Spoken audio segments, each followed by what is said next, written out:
Bom dia, meus queridos irmãos. Quero saudá-los na graça, na paz do Senhor Jesus Cristo. Estamos nos preparando para a nossa escola bíblica dominical e com esta mensagem, a palavra desta manhã que quero trazer aos amados irmãos e também poder assim fazer uma análise das Escrituras.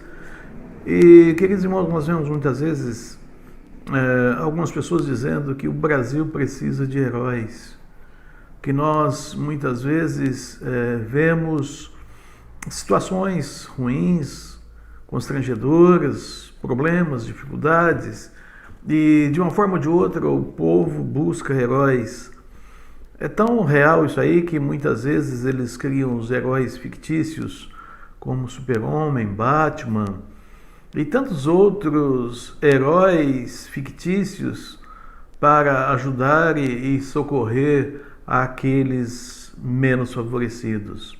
Mas é interessante nós olharmos que nas Escrituras nós vemos grandes heróis. Não podemos deixar de mencionar Moisés, não podemos deixar de mencionar Davi, Sansão e tantos outros heróis.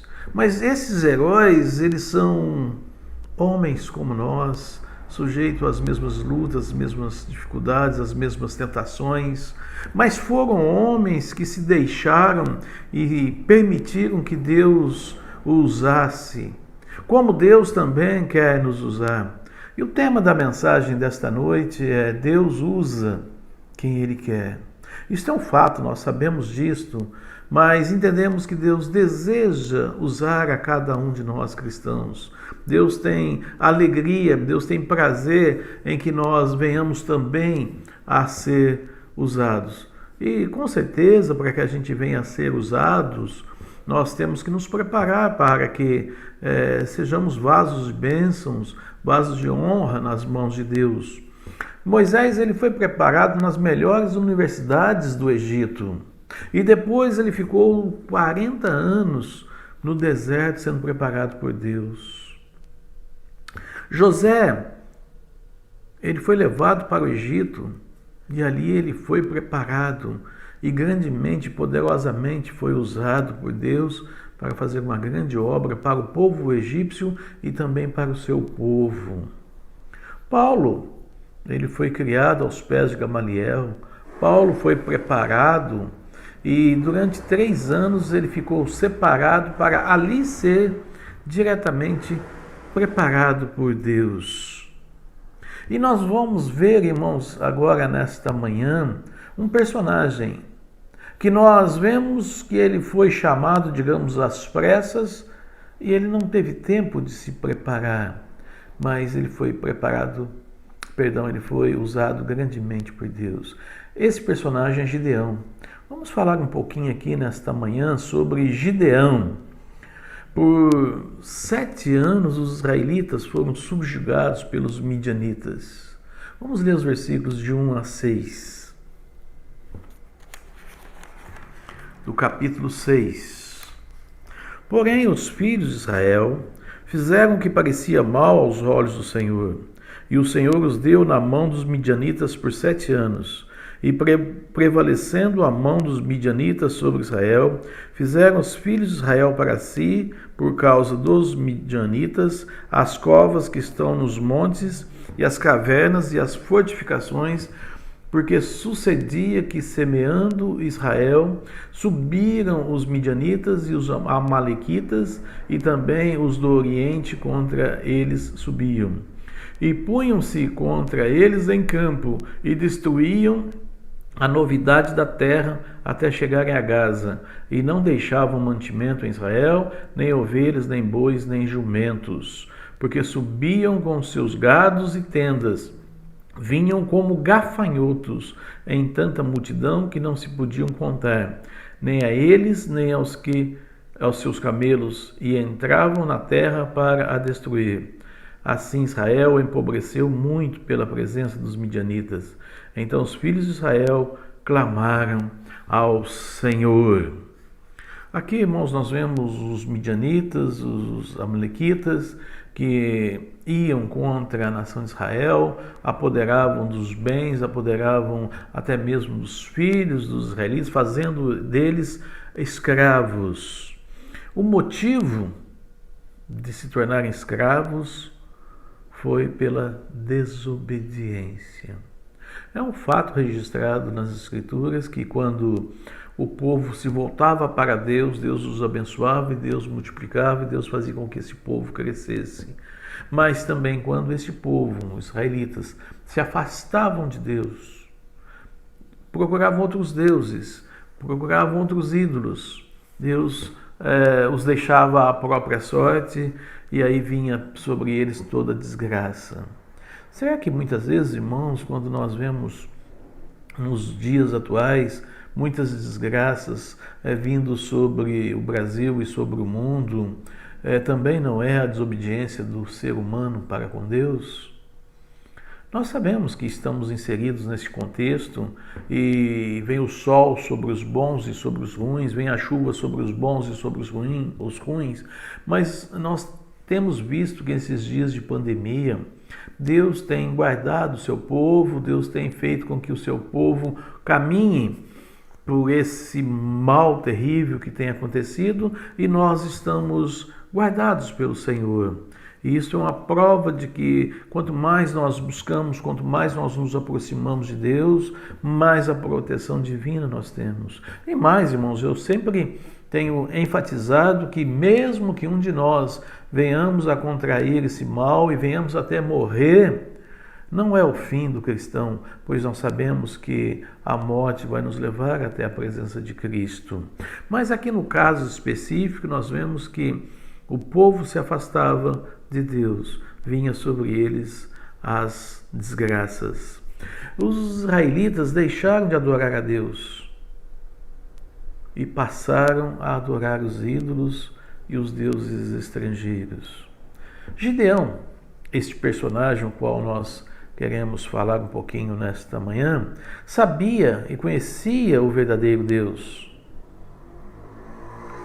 E é interessante, irmãos, nós vemos aqui no versículo 6 que os israelitas passaram a clamar por Deus, mas somente clamar não resolve. Tem de haver contrição, tem de haver arrependimento e tem que haver uma busca em oração a Deus.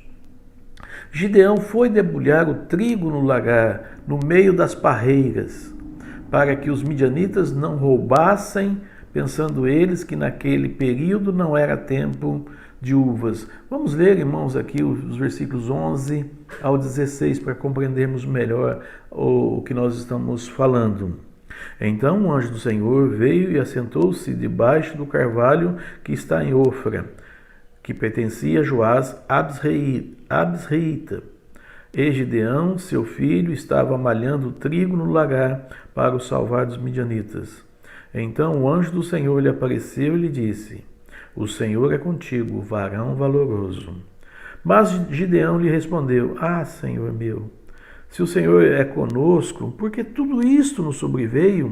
E que é feito de todas as suas maravilhas que nossos pais nos contaram, dizendo: Não nos fez o Senhor subir do Egito? Porém agora o Senhor nos desamparou e nos deu na mão dos midianitas. Então o Senhor olhou para ele e disse: Vai nesta tua força e livrarás a Israel da mão dos midianitas.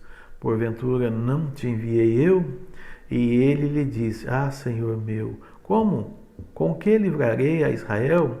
Eis que o meu milheiro é o mais pobre em Manassés, e eu o menor na casa de meu pai. E o Senhor lhe disse: Porquanto eu hei de ser contigo, tu ferirás os midianitas como se fossem um só homem. Olha, irmãos, que passagem bonita das Escrituras. Nós, quando nos convertemos, nos nossos primeiros passos, com alegria nós aprendemos a ler as Escrituras e também os nossos professores de escola bíblica, com carinho, nos ensinam sobre esses heróis bíblicos que trazem lições preciosas para a nossa vida, nos trazem disposição, nos trazem coragem.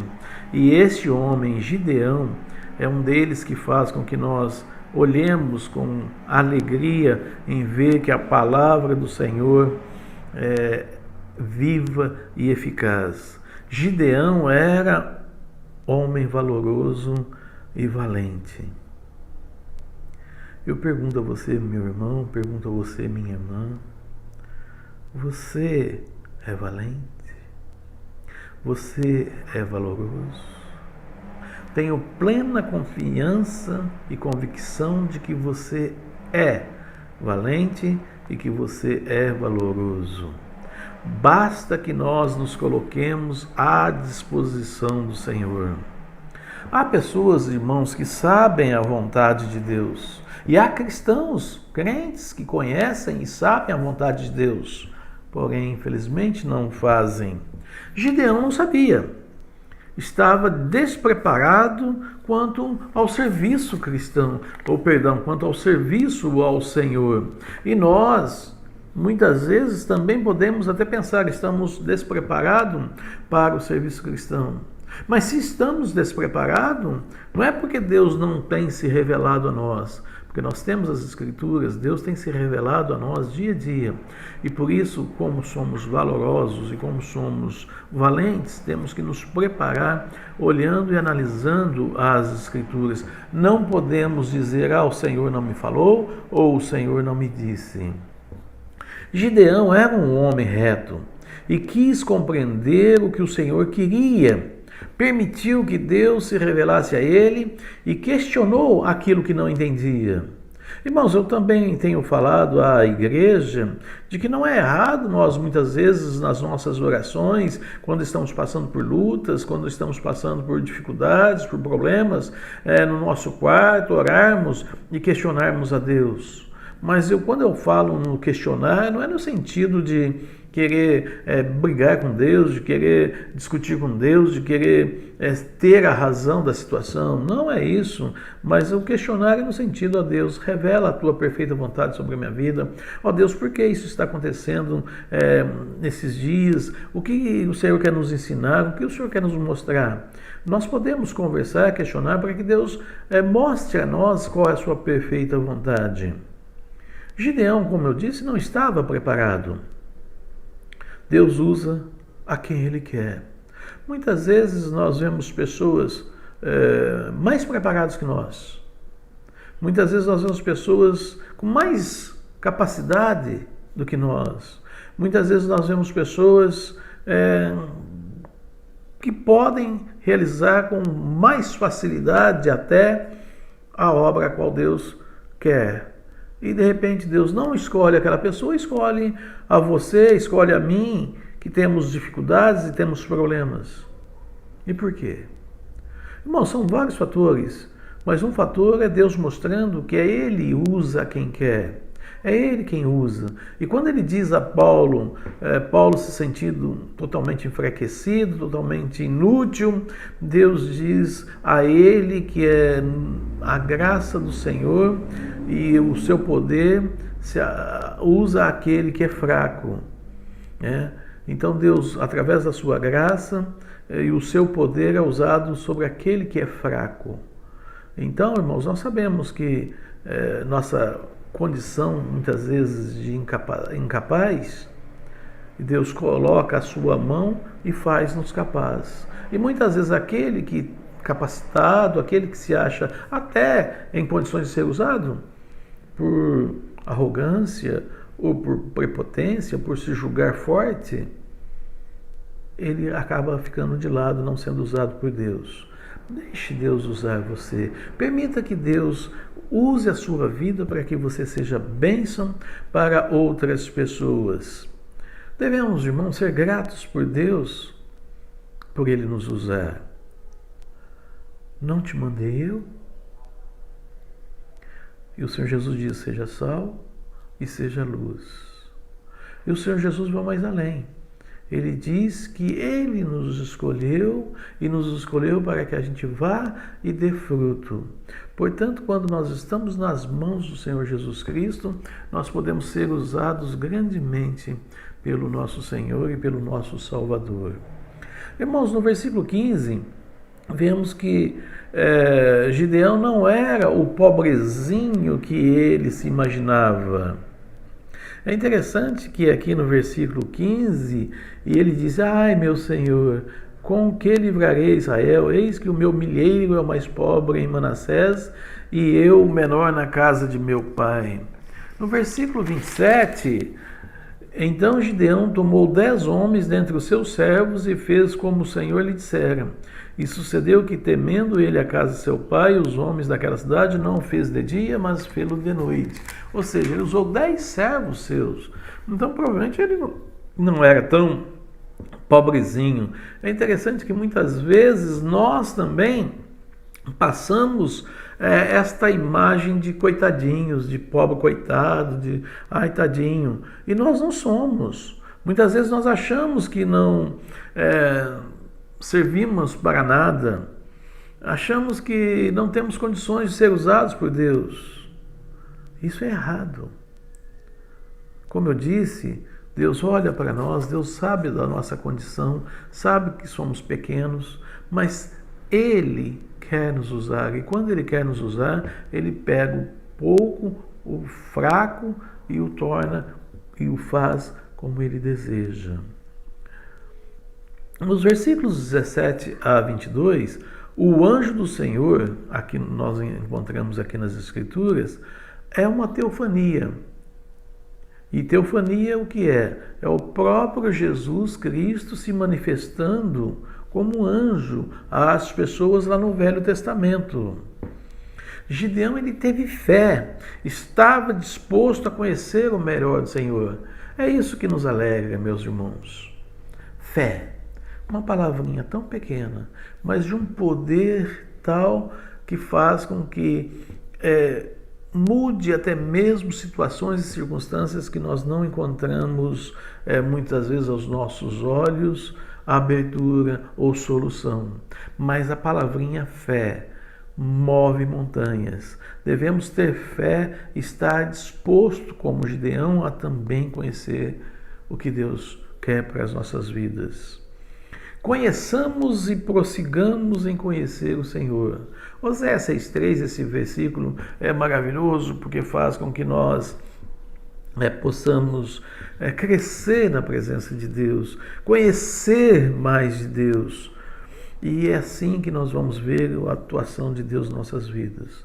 Eu não vou ler todos os versos, não são muitos, e o nosso tempo é curto, mas gostaria que vocês, agora aproveitando esse período, lessem a história de Gideão e olhassem verso por verso e entendessem melhor o que o pastor quer lhes trazer.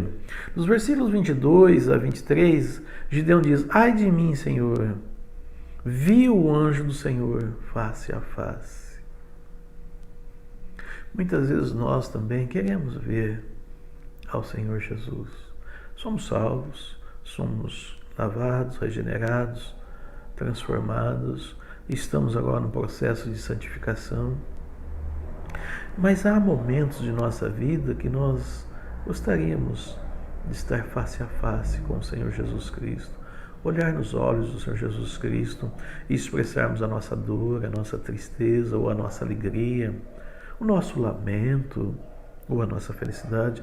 Não importa, mas há momentos que nós queremos que isso ocorra. A mesma coisa ocorre na pandemia, quando nós estamos afastados, irmãos. Ah, meus irmãos, como eu sinto falta de estar com vocês, de olhar nos seus olhos, de dar um sorriso, receber um abraço, dar um abraço.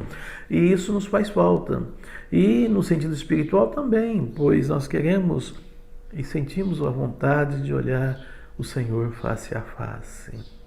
Os versículos 24 a 26, Gideão começa a trabalhar. Deus lhe deu uma tarefa. Disse a ele que ele tinha que ir até a casa de seu pai, pegar um touro que estava ali separado para ser oferecido em sacrifício a Baal. E Gideão deveria pegar esse touro, pegar o altar de Baal, cortar, fazer um altar para Deus e nesse altar oferecer o touro em sacrifício. Gideão significa cortador ou lenhador. E assim ele, com esses 10 homens, os seus servos, ele vai até a casa de seu pai, derruba o altar de Baal, pega o touro, constrói um altar para Deus e ali ele sacrifica este animal. Gideão tinha de derrubar o altar de Baal e levantar um altar a Deus, o que atraiu com certeza a ira de todo o povo. Meus irmãos, se queremos que Deus nos use, temos de nos purificar, estarmos limpos para que sejamos usados por Deus. O apóstolo Paulo, falando em relação e usando como exemplo, uma figura de linguagem, vasos, há vasos de ouro, vasos de prata, vasos de madeira ou de barro. O ser do que é feito o vaso não importa. O que importa é que ele esteja purificado. E aqui, se queremos ser usados por Deus, nós devemos nos purificar, nos limpar para que Deus nos use. E no versículo 27, já lemos, Gideão escolheu 10 servos e trabalhou a noite toda. Outro fator é o trabalho. O Senhor Jesus, por várias vezes, ele disse, meu Pai trabalha e eu também trabalho. Então, se o Pai Celestial trabalha, por que nós, os seus servos, também não vamos trabalhar? Muitas vezes é cansaço, muitas vezes é tristeza, muitas vezes é desânimo, mas nós não podemos parar de trabalhar. Nós temos que pegar e pôr a mão no arado e não olhar para trás. Infelizmente, muitas vezes nós temos vontade de deixar o arado para trás. E concluindo, irmãos, o Gideão tem seu nome mudado, ele passa a se chamar Jerubaal, aquele que contende com Baal. Que nós também, irmãos, e temos um novo nome que nos será dado lá nas mansões celestiais. O nosso novo nome está escrito no livro da vida e que possamos também lutar contra as mazelas deste mundo, contra as hostes de Satanás, não contra a carne nem contra o sangue, mas contra aquilo que Satanás quer implantar. E que nós, como servos do Senhor, tenhamos coragem, tenhamos ousadia. Olhando para os heróis da Bíblia e olhando que eram homens como nós, fracos como nós, sujeitos às mesmas tentações como nós, mas foram homens que se permitiram ser usados por Deus. E este é o grande segredo. Não importa se você tem uma boa capacidade ou se você não tem capacidade. Coloque o que você tem nas mãos do Senhor, que Ele vai multiplicar. Deus abençoe, meus queridos irmãos, que nós possamos, no transcorrer deste domingo, buscar a orientação de Deus, buscar a sabedoria de Deus e deixar que Deus nos use. Eu olho muitas vezes para a minha vida, eu vejo que eu não sou capacitado, eu vejo que há pessoas muito mais capacitadas do que eu, mas eu recebi o chamado de Deus. E a obediência a qual fiz a esse chamado me dá condições de caminhar levando a palavra do Senhor, falando do amor e da graça de Jesus, com todas as dificuldades, com todas as limitações que eu tenho. Mas louvo a Deus porque Ele tem prazer em me usar. Deus abençoe os amados irmãos e que também tenham alegria e o desejo de serem usados por Deus. Amém?